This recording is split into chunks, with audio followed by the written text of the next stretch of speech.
بسم اللہ الرحمن الرحیم۔ جی تو سامعین، 9 سال کی عمر میں گرو نانک کو ملا قطب الدین کے مدرسے میں داخل کر دیا گیا، لیکن نانک کا دل تعلیم میں نہیں لگا، اس لیے باپ نے پہلے کھیتی باڑی کا کام ان کے سپرد کیا، پھر دکانداری کا، مگر نتیجہ خاطر خواہ نہ نکلا۔ تب نانک کو ان کی بہن کے پاس بھیج دیا گیا، جو نواب دولت خان لودھی کے دیوان سے بیاہی ہوئی تھی۔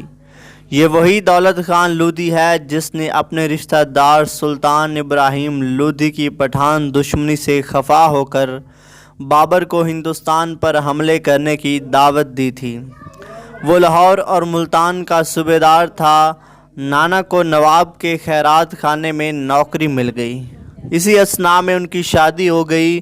ان کے 2 بیٹے ہوئے، سری چند اور لچھمن داس، مگر وہ بڑی بے چینی اور خلفشار کا زمانہ تھا۔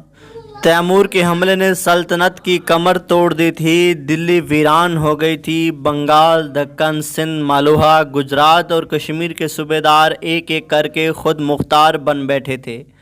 باقی علاقوں میں آئے روز بغاوتیں ہو رہی تھیں۔ ترک اور پٹھان امیروں کے جھگڑوں نے ملک کا نظم و نسق تہہ و بالا کر دیا تھا۔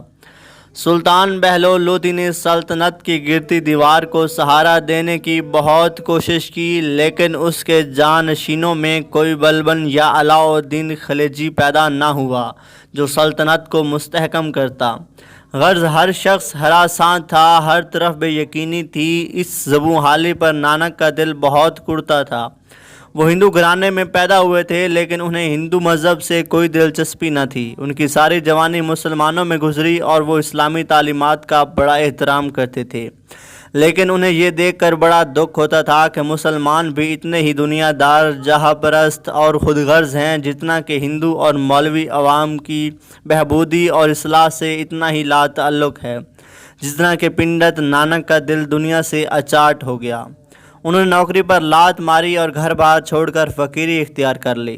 تلوندی کے ایک مسلمان میراثی مردانہ اور بھائی بالا نے ان کا ساتھ دیا اور نانک سچائی کی تلاش میں نکل کھڑے ہوئے۔ وہ سادھو، سنتوں پیروں اور فقیروں کی سنگت میں بیٹھتے اور معرفت کی باتیں سیکھتے۔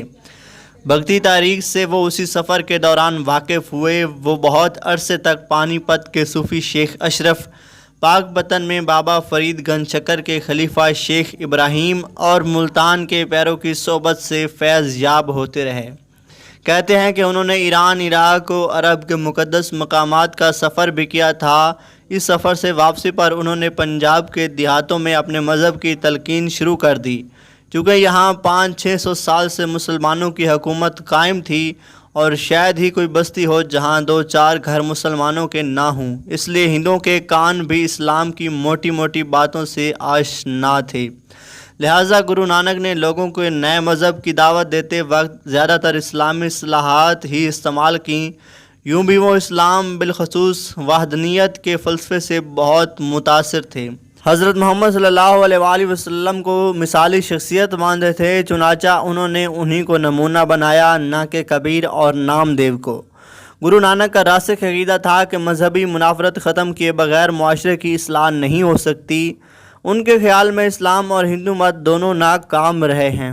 گرو نانک خود کو خدا کا رسول سمجھتے تھے، جن کو خدا کے دربار سے آیتیں، سورت اور حدیثیں عطا ہوئیں۔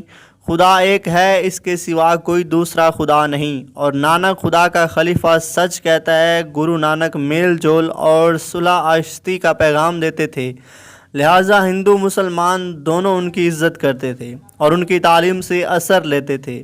1539 میں 70 سال کی عمر میں ان کا انتقال ہوا تو کہتے ہیں کہ ان کی لاش کے بارے میں وہی جھگڑا ہوا جو کبیر کی لاش پہ ہوا تھا۔ مسلمان انہیں دفنانا چاہتے تھے جبکہ ہندو ان کو جلانے پر مصر تھے، لیکن لاش سے چادر ہٹائی گئی تو وہاں چند پھولوں کے سوا کچھ نہ تھا۔